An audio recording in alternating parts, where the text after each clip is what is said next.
किसी के माओ की इज्जत लूट ली गई, किसी के बहनों को कत्ल कर दिया गया। आप कैंपों में जिंदगी गुजार रहे थे और अखिलेश यादव सैफई में उत्सव मना रहे थे, मुंबई से एक्टरों को बुलाकर नाच गाना करवा रहे थे। यही अखिलेश यादव थे जिन्होंने बुलडोजर चलाया था उन रिलीफ कैंपों के ऊपर।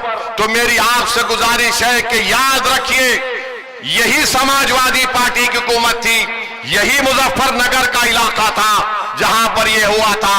और जब मुजफ्फरनगर का कांड हुआ, कौन उन कैंपों में जाकर फिर कर उन गरीबों की मदद। बिस्मिल्लाहिर्रहमानिर्रहीम। अस्सलामु अलैकुम व रहमतुल्लाहि व बरकातहू। मोअज़्ज़िज़ हाज़िरीन इकराम, बुजुर्गान कौम और मिल्लत, मेरी इज़्ज़तदार माँ और बहनों, गयूर नौजवान साथियों, मंच पर जो हजरात बैठे हुए हैं, तशरीफ फरमा हैं, और मीरापुर विधानसभा के मजलिस इत्तेहादुल मुस्लिमीन के उम्मीदवार कैंडिडेट मेरे भाई जनाब अरशद राना साहब, मगरबी यूपी के MIM पार्टी के अध्यक्ष मेरे भाई मेहताब चौहान साहब, जिला सदर इमरान कासमी साहब, उत्तराखंड के मजलिस पार्टी के सदर जनाब नैयर काजमी साहब, फरमान एडवोकेट साहब, और ख़ास तौर से जनाब शाहनवाज प्रधान साहब, जिन्होंने आज हमको यहाँ पर ये इंतखाबी जनसभा करने की इजाज़त दी, उनका बहुत शुक्रिया। अजीज दोस्तों और बुजुर्गों, पिछले 14-15 दिन से मैं महाराष्ट्र में वहाँ के विधानसभा के चुनाव में इंतखाबी मुहिम में मसरूफ रहा, और कल रात धूलिया में एक जलसे को मुखातिब करने के बाद 3 घंटे के सफर के बाद हम औरंगाबाद पहुंचे, और फिर सुबह 7 बजे की फ्लाइट लेकर हम दिल्ली पहुंचे, और दिल्ली से अल्हम्दुलिल्लाह गाड़ी से यहाँ पर 3 घंटे में पहुंचे हैं। मैं अल्लाह का शुक्र अदा करता हूँ कि अल्लाह मुझे यहाँ पर आने का मौका दिया, आपके दरमियान में खड़े होकर हमारे उम्मीदवार जनाब अरशद राना साहब और पार्टी के बारे में बोलने का मौका इनायत फरमाया। मैं आप तमाम का भी शुक्रगुजार हूँ कि आपने अपना कीमती वक्त निकालकर आज आप यहाँ पर आए। मैं सिर्फ आपसे इतनी गुजारिश करने आया हूँ कि ककरोली गांव में ये एक अजीमुश्शान जलसे आम हो रहा है, इंतखाबी जलसा, कि 20 तारीख के दिन आपको अपना एक वोट पतंग के निशान पर बटन दबाकर आप अपने इत्तेहाद को मजबूत करिए, उत्तर प्रदेश में अपनी क़यादत को मजबूत करिए, और अपनी एक बेबाक आवाज को अरशद राना के रूप में उत्तर प्रदेश के विधानसभा में भिजाइए, ताकि इस विधानसभा में जो बेशुमार अवामी मसाइल हैं वो उसको हल कर सके।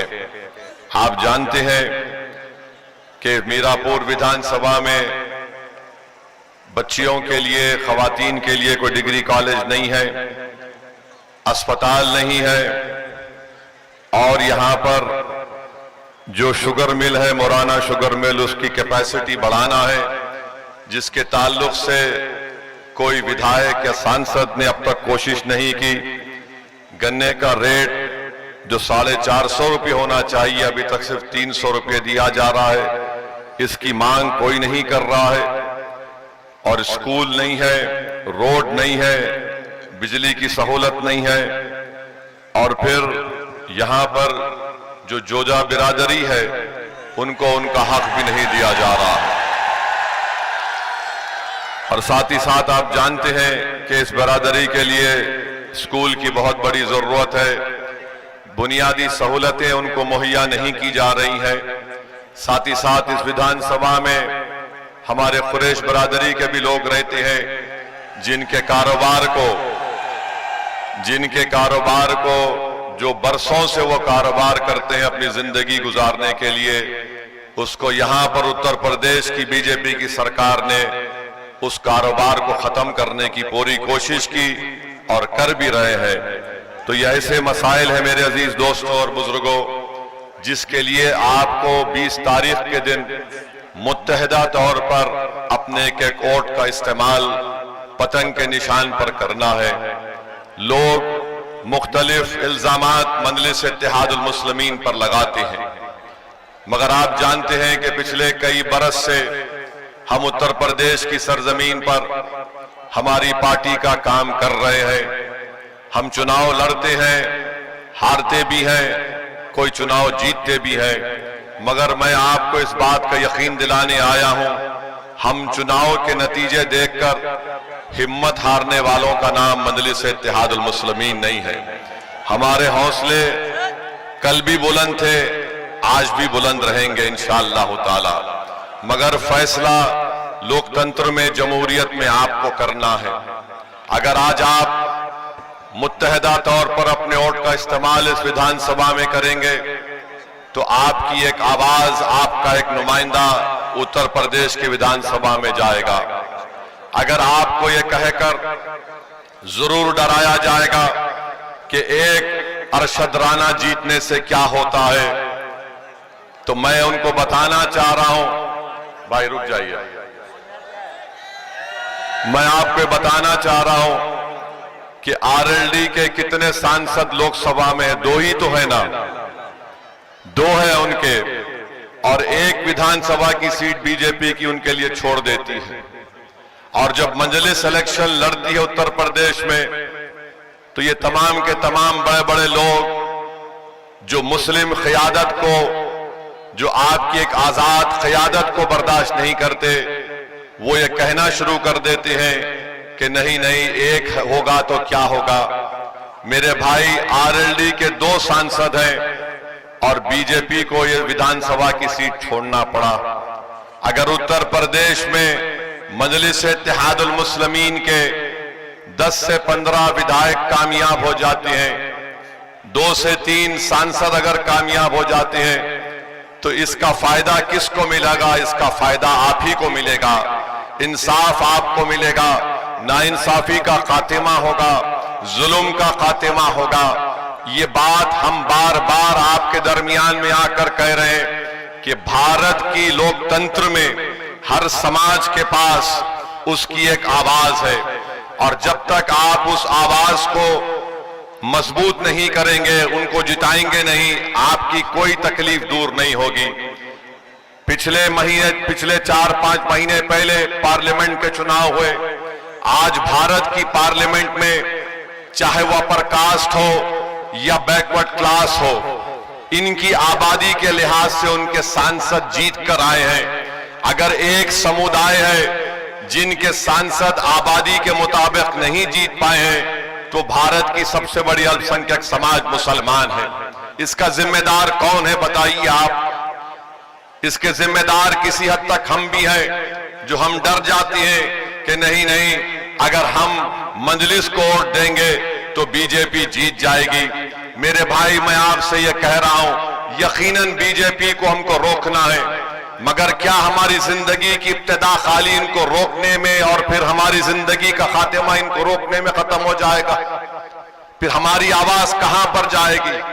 मिसाल के तौर पर मैं आपको बताने के लिए कह रहा हूं, आज भारत की पार्लियामेंट में नरेंद्र मोदी की हुकूमत ने एक वक्फ बिल का कानून, एक वक्फ बिल बनाने का कानून पेश किया।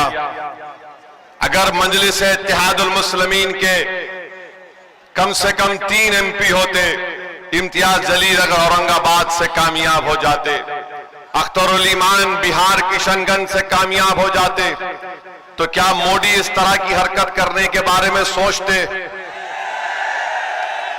और आप जानते हैं कि वक्फ बिल क्या है?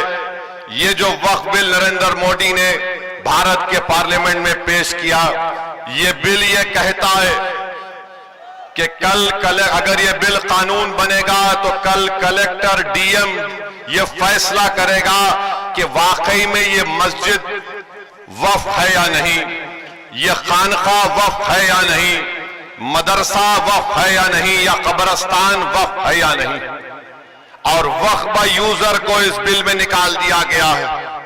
मैं जिम्मेदारी के साथ आज आपके दरमियान में ककरौली गांव में खड़े होकर आपसे और उत्तर प्रदेश के तमाम जिम्मेदारों को बता रहा हूं, उत्तर प्रदेश सुन्नी वक्फ बोर्ड में जितनी जायदादें रजिस्टर्ड है 99% वक्फ यूजर है, यानी उसका कोई डीड नहीं है मगर रजिस्टर्ड है। अगर खुदा ना खास्ता यह कानून बीजेपी की हुकूमत बनाएगी तो इन तमाम 99% वक्फ जायदाद का क्या होगा?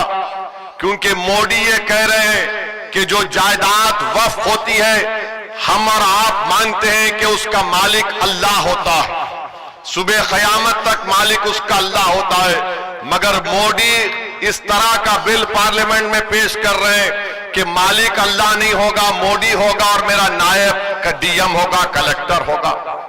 उत्तर प्रदेश में जितनी सुन्नी वक्फ बोर्ड की प्रॉपर्टियां हैं 99% वो वक्फ यूजर है। इस बिल में वक्फ यूजर को उड़ा दिया गया। इस बिल में यह बात लिख दी गई है कि अगर कोई भी जाकर डीएम कलेक्टर के पास ये शिकायत कर दे कि ये फुला जायदाद वक्फ की नहीं है, तो कलेक्टर जब तहकीकात का इंक्वायरी का ऑर्डर देगा, जैसे ही वो इंक्वायरी का ऑर्डर देगा उस वक्त से वो जायदाद वक्फ नहीं रहेगी। कब तक वक्फ नहीं रहेगी? जब तक कलेक्टर या डीएम अपनी इंक्वायरी मुकम्मल नहीं कर लेता। डीएम इंक्वायरी मुकम्मल नहीं करेगा, इंक्वायरी का ऑर्डर जारी कर देगा, वक्फ की प्रॉपर्टी से, जायदाद से हम महरूम हो जाएंगे। आप बताइए फिर किसका नुकसान होगा इस बारे में? फिर उसमें बिल में लिख दिया गया कि उत्तर प्रदेश के आज वक्फ बोर्ड में उसका एक एक मेंबर रुकन सिर्फ मुसलमान बन सकता है। मोदी कह रहे हैं कि नहीं, कम से कम 2 गैर मुस्लिम तो बनना ही बनना है और इलेक्शन नहीं होगा रियासती वक्फ बोर्ड में। प्रदेश की सरकार मेंबर्स को नॉमिनेट करेगी, नामजद करेगी, यानी 2 से ज्यादा भी गैर मुस्लिम उसके मेंबर बन जाएंगे, मेजॉरिटी में आ जाएंगे। मकसद एक ही है कि मोदी ये चाहते हैं कि भारत से वक्फ की जायदादों को खत्म करके रख दिया जाए। मस्जिदें वक्फ ना रहे, दरगाहें ना रहे, खानखाएं ना रहे, कब्रस्तान ना रहे। इसीलिए मोदी ने इस तरह के बिल को भारत की पार्लियामेंट में पेश किया है। मैं आपको खबरदार कर रहा हूं, मैं आपको बाखबर कर रहा हूं, अगर आज आप नहीं जागेंगे, इस बिल के खिलाफ सदाए एहतजाज नहीं बुलंद करेंगे, तो याद रखिए हम अपनी वक्फ जायदादों को खो देंगे और बाद में रोने से कोई फायदा नहीं। अभी आपको उठकर एक मुस्बित पैगाम देना है और पैगाम देने का तरीका यह है कि 20 तारीख को जब आप वोट डालने जाएंगे तो आप इसलिए भी पहला अपना वोट इस्तेमाल करेंगे ताकि मोदी को मालूम हो जाए कि हम इस वक्फ बिल को कबूल नहीं करते जो हमारी मस्जिदों को छीनना चाहता है। हम मीरापुर से आरएलडी को हराएं ताकि जयंत चौधरी को मालूम हो जाए कि आप हमारे वोट हासिल नहीं कर सकते जब तक कि आप वक्फ बिल की मुखालिफत में जयंत चौधरी नहीं खड़े हो जाएंगे। तो क्या आप इस वक्फ बिल के खिलाफ वोट देंगे 20 तारीख को? क्या आप अपनी मस्जिद, दरगाहों को, खानखाहों को बचाएंगे? आपने इंशाअल्लाह कह दिया, मगर याद रखिए अगर आप मुत्तहदा तौर पर अपना एक एक वोट मोदी के इस काले बिल के खिलाफ इस्तेमाल करेंगे तो मोदी को भी पैगाम मिलेगा, जयंत चौधरी को भी पैगाम मिलेगा कि मीरापुर की जनता ने जो फैसला दिया है वो सिर्फ मीरापुर की हद तक महदूद नहीं है, बल्कि वो पूरे उत्तर प्रदेश की आवाम ने एक फैसला दिया है कि हम तुम्हारे इस कानून, इस बिल को नहीं मानते जो हमसे हमारी मसाजिद को और वक्फ की जायदादों को छीनना चाहता है। अब जब वक्फ का बिल पेश हो रहा था पार्लियामेंट में, कौन खड़े होकर मौसर तरीके से संविधान की दफा 25, 26 का हवाला देकर उसकी मुखालिफत में कौन खड़ा हुआ वो पार्लियामेंट के रिकॉर्ड में मौजूद है। दूसरे पार्टी के लोग भी खड़े हुए, समाजवादी के नेता अखिलेश यादव भी खड़े हुए, बिल के बारे में बोलने के बजाय वो कोई और दास्तान सुना रहे थे, वो कोई और ही दास्तान सुना रहे थे। तो मेरे अजीज दोस्तों और बुजुर्गों, याद रखिए, अगर आप मौजूदा हालात में अपने वोट से अपने नुमाइंदों को कामयाब नहीं करेंगे तो जो बरसों से हमारा इस्तेसाल चल रहा है वो जारी और सारी रहेगा। अगर एमआईएम पार्टी जीतती है तो यहां पर भारत की जमहूरियत मजबूत होगी, गरीबों और मजलूमों को एक आवाज मिलेगी, क्योंकि आपने समाजवादी को कभी वोट दिया, कभी बसपा को वोट दिया, कभी आरएलडी को वोट दिया। आप सिर्फ वोट देते हैं मगर आपकी आवाज कोई नहीं उठाता, कोई आपके लिए लड़ने के लिए तैयार नहीं होता। मैं आपको बता रहा हूं, आप याद रखिए, फैसला तो आपका है, जमहूरियत है, आप जिसको चाहे वोट दे दें। मगर अगर आप इस बार भी इस डर में आ जाएंगे कि नहीं नहीं ये अरशद राना जीतेगा या नहीं जीतेगा, मेरे भाई, जब जंग करना है जमहूरियत में तो जंग खूब तरीके से करनी चाहिए।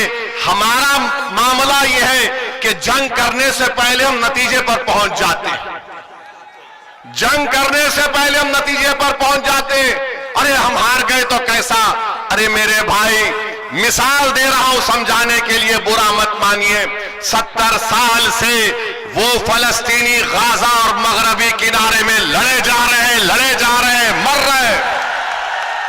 40,000 अब तक मर गए, 12 लाख बेघर हो गए, लाखों लोग बेघर हो चुके हैं। मगर उनके हौसले को देखो, वो डर नहीं रहे बल्कि मुकाबला कर रहे हैं। क्यों मुकाबला कर रहे हैं? क्योंकि इजराइल एक जालिम मुल्क है, इजराइल एक जालिम मुल्क है और वो जालिम मुल्क गाजा में नस्लकशी कर रहा है।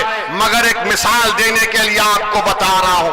दूसरी बात मैं आपके सामने ये अर्ज करना चाह रहा था कि यहां पर अंसारी बरादरी बहुत बड़ी तादाद में है, उनका कारोबार पूरा का पूरा ठप होकर रह गया, कोई नहीं पूछता। आप देखते जाइए बीजेपी क्या कर रही है। जो भी अल्पसंख्यक समाज के लोग अपने हाथ और खून पसीने की कमाई से अपनी जिंदगी गुजारते, उनकी कारोबार को, उनके बिजनेस को खत्म कर दिया जा रहा है। मगर कोई आवाज उठाने वाला ही नहीं, कोई लड़ने वाला ही नहीं। चुनाव आ गया तो सब आ जाते हैं कि भैया को जिताओ, दरी बिछाओ, अपनी जवानी को कुर्बान करो, उसके बाद हम ही मरते हैं, उसके बाद हम ही मरते हैं। तो मेरे अजीज दोस्तों और बुजुर्गों, मेरे भाई आप सुनिए, हाँ जिंदा है, आप भी जिंदा है, हम भी जिंदा है। हम और आप जब तक जिंदा है उस वक्त तक कयामत नहीं आने वाली, अल्हम्दुलिल्लाह। अब तीसरी जो अहम बात हम आपको बताना चाहते हैं, यहां पर आप जानते हैं कि मंजलिस पार्टी जब लड़ रही है तो मुझे बताया गया कि हस्बे आदत, हस्बे रिवायत हमारे जो सियासी मुखालिफिन हैं वो बोलना शुरू कर दिए, भाजपा का फायदा हो जाएगा, भाजपा का फायदा हो जाएगा। कहां से फायदा होगा मुझे बताओ। अच्छा, यहां पर एक और विधानसभा में उत्तर प्रदेश में चुनाव हो रहा है, करहल में हो रहा है। करहल में बीजेपी का उम्मीदवार कौन है? अखिलेश के भाई धर्मेंद्र का बहन वही लड़ रहा है। तुम अपने परिवार को नहीं रोक सकते और तुम आकर यहां पर मीरापुर में कह रहे हो कि मजलिस लड़ रही है तो फुला को फायदा हो जाएगा। अरे तुम्हारे भाई का बहन भी लड़ रहा है, यानी तुम्हारे परिवार हर पार्टी में बैठकर मलाई और गुलाब जामुन खा लेंगे और हमको वोट ना दे कोई, ये कैसे होगा बताइए आप। और अहम बात मैं आपको याद दिला रहा हूं, 2012 सितंबर ये मुजफ्फरनगर जिले में आता है। अखिलेश यादव मुख्यमंत्री थे, मुजफ्फरनगर का फसाद हुआ। आजादी के बाद सबसे ज्यादा अल्पसंख्यक समाज के मुसलमान अगर बेघर हुए 50,000, इसी अखिलेश यादव जब मुख्यमंत्री थे बेघर हुए थे। जो खेतों में रह रहे थे, पर्दों के टेंट में रह रहे थे। और यही अखिलेश यादव मुख्यमंत्री थे जब 50,000 लोग बेघर हो गए थे। किसी के माओं की इज्जत लूट ली गई, किसी के बहनों को कत्ल कर दिया गया। आप कैंपों में जिंदगी गुजार रहे थे और अखिलेश यादव सैफई में उत्सव मना रहे थे। मुंबई से एक्टरों को बुलाकर नाच गाना करवा रहे थे। यही अखिलेश यादव थे जिन्होंने बुलडोजर चलाया था उन रिलीफ कैंपों के ऊपर। तो मेरी आपसे गुजारिश है कि याद रखिए, यही समाजवादी पार्टी की हुकूमत थी, यही मुजफ्फरनगर का इलाका था जहां पर यह हुआ था। और जब मुजफ्फरनगर का कांड हुआ, कौन उन कैंपों में जाकर फिर कर गरीबों की मदद करने के लिए आया था? मैं 3 दिन इस कैंपों में रहा, जाकर देखता रहा। उस जमाने में मैं आया और हमारे एक दोस्त शाहनवाज साहब थे, मरहूम जफरयाब जिलानी साहब के साथी थे। मेरे अजीज दोस्तों और बुजुर्गों, ये बात आप अपने जहन नशीन कर लीजिए। 20 तारीख के दिन अपने एक वोट का इस्तेमाल करिए। और फिर इस विधायक यहां पर ककरौली गांव में हम पुलिस से भी गुजारिश करेंगे, आप देखते ही हमको चालान मार देते हैं। हमको मालूम आप बहुत हमसे मोहब्बत करते हैं,